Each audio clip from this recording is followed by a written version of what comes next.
سلام، روزتون بخیر باشه. من علی واحدی هستم و میخوایم توی این ویدیو در مورد وضعیت پرسپولیس برای فصل جدید فوتبال ایران صحبت بکنیم. پرسپولیس از دیروز کار خودش رو در لیگ برتر امسال شروع کرده، فصل 1403-1404 و خب بازی که اونا داشتن در مقابل ذوب‌آهن بازی با نتیجه 1-1 مساوی به پایان رسید. اول از همه میریم سراغ همین بازی، یه بررسی انجام میدیم که چه اتفاقاتی تو این بازی افتاد و بعدش برمیگردیم یه نگاهی هم به پیش فصل پرسپولیس میندازیم که حالا هم در مورد نقل و انتقالات، در مورد اتفاقاتی که برای پرسپولیس افتاد توی فاصله‌ای که فصل جدید شروع بشه با هم بررسی میکنیم که ببینیم تا چه حد به سود پرسپولیس بود، چقدر مثبت بود و چقدر منفی و حالا اتفاقاتی که ممکنه توی روزهای آینده بیفته در مورد اونها هم صحبت میکنیم. پرسپولیس در شرایطی با ذوب‌آهن روبرو شد که گاریدو ترکیبی که انتخاب کرده بود ترکیب 4-4-2 بود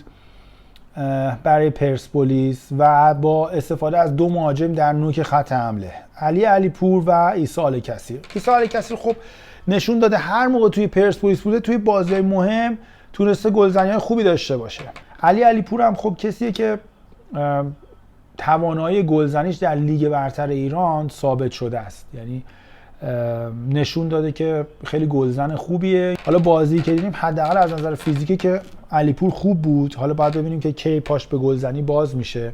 ولی یه نکته اینجا توجه منو خیلی جلب کرد که دوست دارم در موردش صحبت بکنیم. ببینید، من یه فلش بک میزنم به پارسال. در مورد این موضوع میخوام صحبت بکنم که لیگ ایران در هفته‌های پایانی چقدر این چند سال اخیر رقابت‌های تنگاتنگی رو دیده بین حالا پرسپولیس و استقلال و سپاهان و تراکتور و تیم‌های بالای جدول. چقدر این رقابت‌ها تنگاتنگ بوده و بعضا دیدیم که با اختلاف یه امتیاز، دو امتیاز، یه توپ اینور و اونور میشه، یه پنالتی، یه گل، می‌بینید که نتیجه قهرمان، یعنی سرنوشت قهرمان عوض میشه. به نظر من گاریدو به عنوان یه مربی که تازه اومده توی فوتبال ایران، اولین تجربهشه، باید از طرف نزدیکان باشگاه جلساتی براش گذاشته میشد که نمیدونم این اتفاق افتاده یا نه و توجیه میشد که فوتبال ایران چه شرایطی داره و این امتیازهایی که اول فصل از دست میره چقدر مهمه. پارسال زمانی که استقلال و پرسپولیس با هم روبرو شدن، استقلال یه شیوه دفاعی رو اتخاذ کرد در برابر پرسپولیس که اون بازی رو نبازه. اون بازی مساوی شد. در چه شرایطی؟ در شرایطی که نمی‌کنم 8-9 هفته مونده بود و بعد از اون شما دیدین تمام بازی‌ها مثل یه فینال بود، یعنی استقلال همه بازی‌هاشو می‌برد، پرسپولیس می‌برد و اینا دائم با هم دیگه در کورس قهرمانی بودن تا هفته آخر که سرنوشت قهرمان به نام پرسپولیس رقم خورد. زمانی که شما نیمه اول در دقایق ابتدایی بازی، یعنی گزارشگر بازی داشت سلام علیک میکرد، پرسپولیس گل خورد که حالا اونم روی عدم هماهنگی دروازه‌بان و مدافعین پرسپولیس اتفاق افتاد که به هر حال نمیشه خیلی قضاوت کرد، باید دید در آینده این هماهنگی به وجود میاد یا نه. گل خوردن، تلاش پرسپولیس زیاد شد از جناحین و دیدیم که در دقیقه پایانی بازی تو نیمه اول پرسپولیس بازی رو مساوی کرد. خب شما وقتی توی همون نیمه گل مساوی رو میزنید، یه شرط ایدئال رو میتونید ببرید به نیمه دوم، به شرط اینکه پلن مشخصی برای حمله کردن داشته باشیم. با نهایت احترام، من فوتبالی که از ذوب‌آهن دیدم اصلا فوتبال دلچسبی نبود و من فکر نمی کنم غیر از همون موقعیت هایی که روی پرتابای قریشی ایجاد شد اونا موقعیت خاص آنچنانی رو داشتن و گاریدو این موضوع رو توی 45 دقیقه اول باید متوجه میشد و حالا برای نیمه دوم یه شرایط دیگه ای رو اتخاذ میکرد، از نظر هجومی تیمش رو تقویت میکرد، چون باید بهش گفته میشد یا خودش به این موضوع میرسید که این بازی رو باید پرسپولیس ببره. درسته که توی تهران برگزار نمیشد اما پرسپولیس این بازی رو میزبان بود و ذوب‌آهن هم حریف قدری نبود. یعنی اگه ما در نظر بگیریم این تیم ذوب‌آهن بره در مقابل رقبای پرسپولیس بازی کنه، بعید میدونم با شرایطی که الان سپاهان و تراکتور و استقلال دارن ذوب‌آهن با این ترکیب، با این سبک بازی بتونه امتیازی بگیره از این تیم‌ها و اینجاست که پرسپولیس دو امتیاز مهم رو تو این بازی از دست داده. تعویضایی که گاریدو انجام میده، اولین تعویضش آوردن اورونوف به بازی. خب اینو همه میشد که حدس بزنن که اورونوف به بازی میاد. حالا اینکه دقیقه 57 به بازی میاد، 59 به بازی میاد، چرا از اول نیمه دوم وارد زمین نمیشه، اینو ما میتونیم بذاریم رو اون شرایط مصدومیتش که حالا مثلا شاید شرایط صرفا 30 دقیقه بازی کردن و داشته که زودتر وارد زمین نشده و حتی تو ترکیب اصلی نبوده. اما سایر تعویضایی که انجام داده آقای گاریدو توی این دیدار واقعا تعویضایی نبوده که شما توی بازی انجام بدین که بدونید براتون مهمه. بله شما مثلا یه لیگ رو شروع میکنین، حالا میدونید که باید روی بازیکنهای جوون هم سرمایه گذاری بکنید، بهشون میدون میدین. ابوالفضل بابایی رو به بازی میاره در دقایق پایانی، حالا قبل از اون هم که یعقوب براجعه رو وارد زمین کرده. خب این دو تعویض، ببینید این که شما در پایان بازی میای میگی که من از بازیکن تعویضی که به بازی اومدن راضی نبودم، من فکر میکنم مقصرش خود مربیه که دوتا بازیکنی رو اینجا فرستاد به زمین که اینجا جاش نبوده. تعویضایی که انجام داده گاریدو من فکر میکنم از نظر ذهنی مچ نبوده با شرایط پرسپولیس که پرسپولیس باید این بازی رو ببره. یعنی بازی اول لیگ برای پرسپولیس مثل یه فیناله، تفاوتی نمیکنه با بازی سیوم، با بازی دربی تهران. همین امتیازایی که از دست میره در پایان فصل میتونه هم استرس رو خیلی روی تیم بالا ببره و همین که شاید اصلا قهرمانی رو بگیره در شرایطی که ما میدونیم تیم‌های دیگه چقدر آماده و تا دندون مسلح وارد لیگ شدن. و حتی تعویضای دیگه، مثلا محمد خدابندلو که دقیقه 78 به بازی میاد، خب ما شرایط سنی ریگی رو هم میدونیم، حالا بازیکن بسیار خوبیه، پرتلاشه، پارسال هم خیلی موثر بود، اما اگه واقعا فکر میکنین که خدابندلو میتونه یه نیروی جدید تهاجمی رو به تیم اضافه بکنه، خب چرا دقیقه 78 شما 2 امتیاز داری از دست میدی؟ همون اول نیمه دوم اورونوف و خدابندلو رو بیا تو زمین. و بازی نکردن ولسیانی باز یکی از نکته‌های جالب توجه بود و حالا اگر اون رو هم در نظر بگیریم که از نظر بدنی آمادگی داشته برای این دیدار، خب ما دیدیم دیگه توی فصل گذشته چقدر گلای مهمی رو زد، میتونست حداقل توی 20 دقیقه پایانی به بازی بیاد و از قدرت سرزنیش و قدرت هجومیش هم استفاده بشه. تعویضای دقیقه 87 رو هم که من اصلا نمیفهمم، اومدن پورعلی گنجی و ابوالفضل بابایی قراره چه معجزه‌ای برای شما بکنه دقیقه 87 بازی. من فکر می‌کنم گاریدو تو این بازی یه مقدار سعی و خطا کرد ولی جاش نبود و من فکر می‌کنم که اگر این روند ادامه پیدا بکنه خیلی زود پرسپولیس شاید از کورس قهرمانی عقب بیفته. اگر شرایط این شکلی پیش بره خیلی زود باید گاریدو ترکیب اصلی تیمش رو پیدا بکنه و قطعاً احتمالاً اگه بازیکنایی به این تیم اضافه بشه باید جا بده توی ترکیب. در مورد بازیکنای پرسپولیس تو این بازی که بخوایم صحبت بکنیم، حالا سعید صادقی به خاطر اینکه گلی که زد و حالا تلاشی که داشته کنار بذاریم، بقیه بازیکن واقعاً عمل کرده جالب توجهی رو از خودشون به نمایش نذاشتن.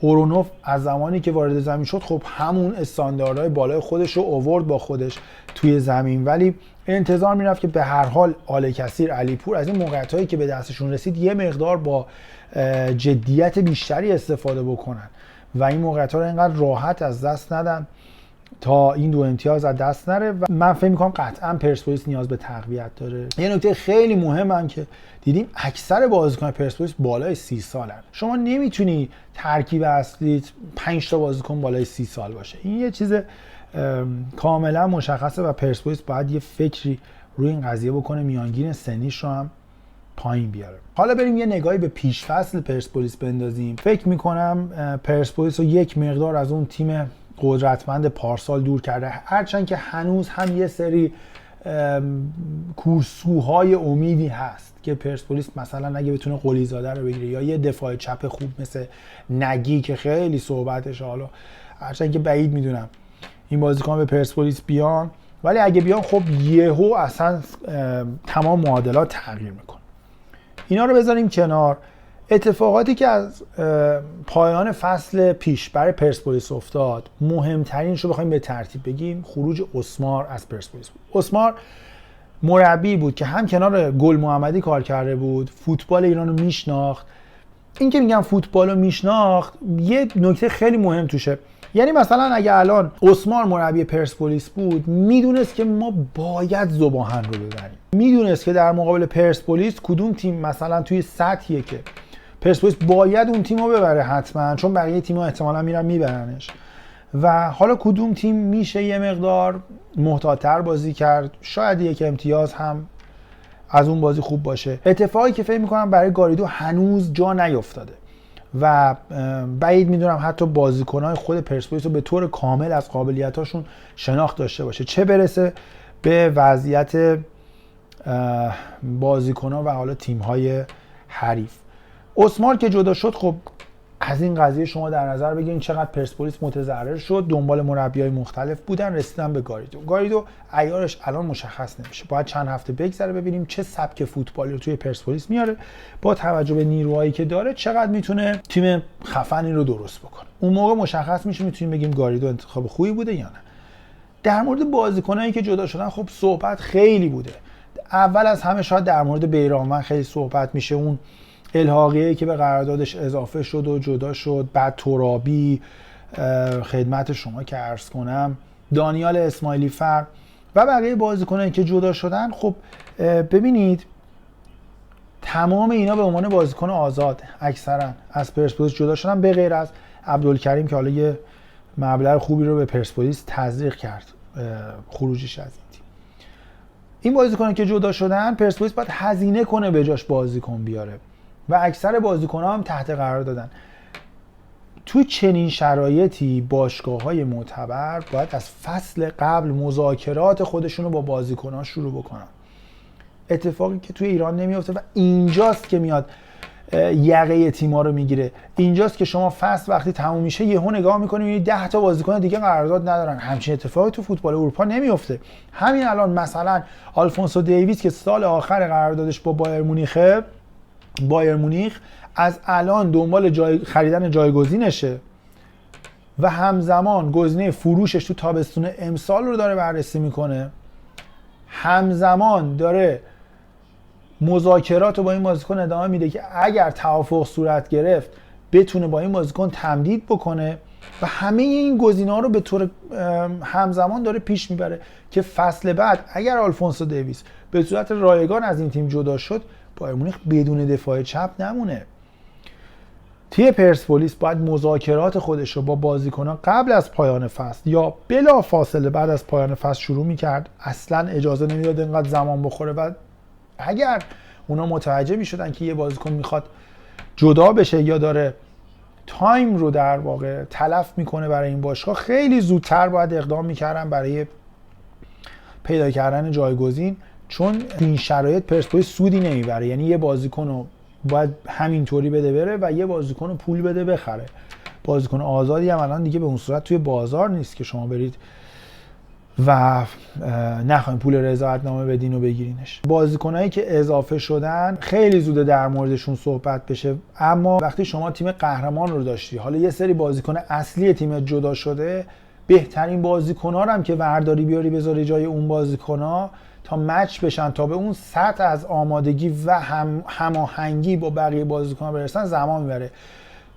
پس میتونیم بگیم خروج بازیکنی مثل مهدی ترابی به این راحتی‌ها جبران نمیشه. شاید با اومدن قلیزاده توی این سطح مثلا بتونیم بگیم بازیکن پیدا کنیم و اینا تاثیرش رو آنی بیان بذارن مثل اورونوف. هر بازیکنی اینقدر زود آداپته نمیشه تو تیم جدید. از این بحث که عبور بکنیم، بحث قوانینیه که پارسال گذاشته شد تحت عنوان سقف بودجه و این داستانا، اون قانون‌های در مورد سهمیه بازیکنان خارجی و اینها که فوق‌العاده عجیب و غریبه. پرسپولیس در مورد خروج حنانوف و نبیل باهویی الان یه وضعیتی داره که مشخص نیست هنوز به طور قطعی که به جای این دو بازیکن میتونه دو بازیکن خارجی بگیره. چیزی که گفته میشه اینه که پرسپولیس صرفاً 4 تا 5 تا سهمیه خارجی بیشتر نداره. خب اینجا یه بحثی رو ایجاد میکنه که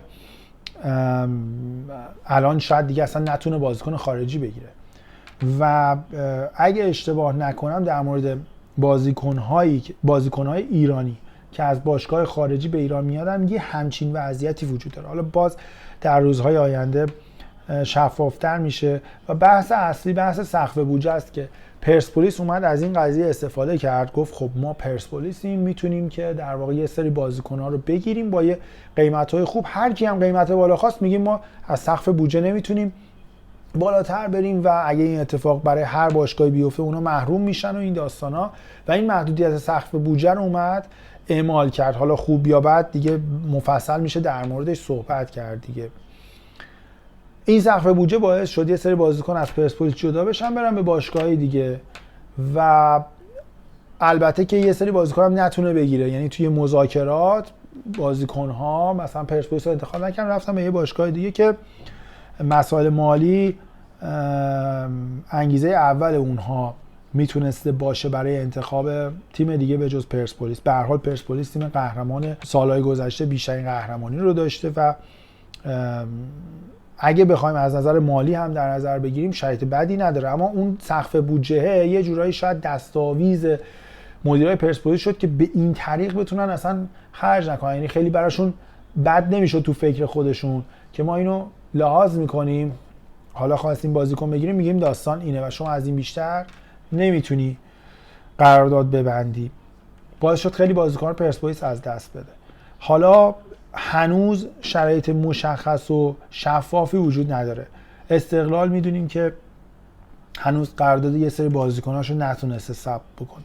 باید صبر کنیم ببینیم که این سقف بودجه چه اتفاقی براش میفته، اون سهمیه بازیکنان خارجی چه داستانی براش پیش میاد، آیا بقیه تیم‌ها رعایت میکنن نمیکنن. اگه بقیه تیم‌ها محروم بشن خب اینجا کار پرسپولیس خیلی جالب میشه دیگه. میگه آقا من این همه امتیاز رو از دست دادم به دلیل اینکه بتونم طبق قانون عمل بکنم. حالا اونجا یه بحث دیگه است، حالا باید ببینیم تیم‌های حریف چقدر جریمه میدن، چقدر بهای این داستان رو میپردازن که اگه سنگین باشه اون موقع پرسپولیس میتونه افتخار کنه به کاری که کرده.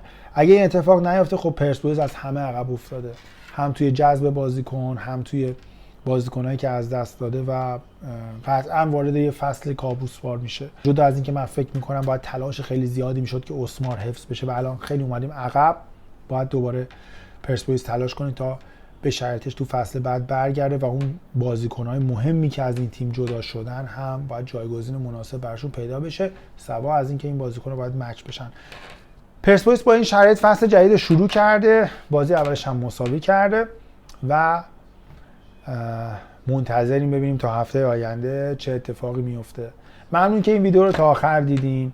خیلی ممنون میشم که این ویدیو رو لایک بکنین و کانال من رو سابسکرایب بکنین. سعی میکنیم هر هفته وضعیت تیم پرسپولیس و حالا بازی‌های مهم فوتبال ایران و دنیا رو بررسی بکنیم. دوستتون دارم، موفق باشید.